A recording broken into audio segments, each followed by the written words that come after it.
மனைவி பேர் சங்கீதா. நாங்கள் வந்து மணிவாக்கத்திலிருந்து வரோம். இப்போ என் மனைவிக்கு கேட்ராக்ட் ஆப்ரேஷன் 2 கண்ணுலையும் ஆப்ரேஷன் பண்ணிட்டுருக்கிறோம். அதாவது ஃபஸ்ட்டு எப்படி இது வந்தது அப்படின்னு எங்களுக்கு தெரிஞ்சதுன்னா, ஒரு கண் பார்வை வந்து எங்களுக்கு போனது தெரியாது.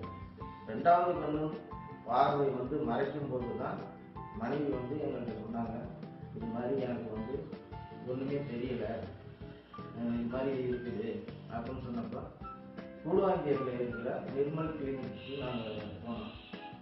அங்கே போய் மருத்துவரை அணுகுனப்போ மருத்துவர் சொல்லிட்டாரு, விவரம் பூரா எல்லாம் சொன்னாங்க. இது மாதிரி உங்கள் மனைவிக்கு கண்ணு போய் ஒரு கண்ணு பாதித்து 1 வருஷத்துக்கு மேலே ஆகுது. அதனுடைய பாதிப்பு 2வது கண்ணைக்கு வந்து இப்போ பாதிச்சிருக்கு. அதனால அவங்களுக்கு வந்து எந்த ஒரு இதுவுமே தெரியாத ஒரு ஸ்டேஜில் இருக்கிறாங்க. நீங்கள் வந்து இமிடியட்டாக ஆப்ரேஷன் பண்ணி அந்த குறையை வந்து ரிமூவ் பண்ணால் தான் பார்வை கிடைக்கும் அப்படின்னு அங்கே சொன்னாங்க. அப்புறம் அன்றைக்கே நம்ம வந்து ட்ரீட்மெண்ட்டுக்கு வந்தோம். அப்புறம் டெஸ்ட்டு எல்லாம் எடுக்க சொன்னாங்க. எல்லா டெஸ்ட்டும் எடுத்தோம். கொரோனா டெஸ்ட்லேருந்து எல்லா டெஸ்ட்டும் எடுத்தோம்.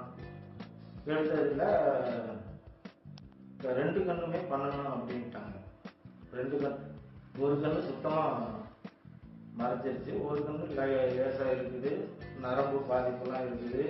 அதனால வந்து இது எல்லாத்தையும் சரி பண்ணணும்னா ஆப்ரேஷன் பண்ணணும்.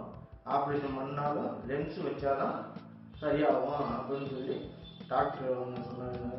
அவங்க வழிமுறைப்படி சரி ஓகே டாக்டர், அது மாதிரி நாம் பண்ணிக்குவோம் அப்படின்னு சொல்லி நாங்கள் வந்து 2 கண்ணு ஒரு வாரம் ஃபஸ்ட்டு கண்ணு பண்ணோம்.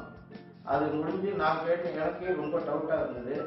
ஒரு கண்ணு பண்ணி ஒரு வாரத்திலே பண்ணணும்னா அது பாதிப்பு இருக்குமா அப்படி டாக்டர் அப்படின்னு கேட்டதுக்கு, அதெல்லாம் ஒன்றும் கிடையாது, பயப்படாதீங்க, இப்போ டெக்னாலஜிலாம் எவ்வளோ வளர்ந்துருச்சு, நீங்கள் ஏன் பயப்படுறீங்க, அதெல்லாம் ஒன்றும் கிடையாது, எல்லாருமே பண்ணுறாங்க, 8 நாள்ல பண்ணுறாங்க, நீங்கள் தைரியமாக பண்ணுங்க அப்படின்னு டாக்டர் சொன்னாங்க. அது பிரகாரம் பண்ணுனா இன்னைக்கு வந்து பார்வை நல்லா இருக்குது. அந்த செக்கப்புக்காக இப்போ வந்துருக்குறாங்க. எனக்கு வந்து கண்ணு சுத்தமாகவே தெரியாமல் இருந்து ரொம்ப கஷ்டப்பட்டேன். 2 கண்ணும் போயிடுச்சு அப்படின்னு ரொம்ப வருத்தப்பட்டு ரொம்ப ஃபீல் பண்ணேன்.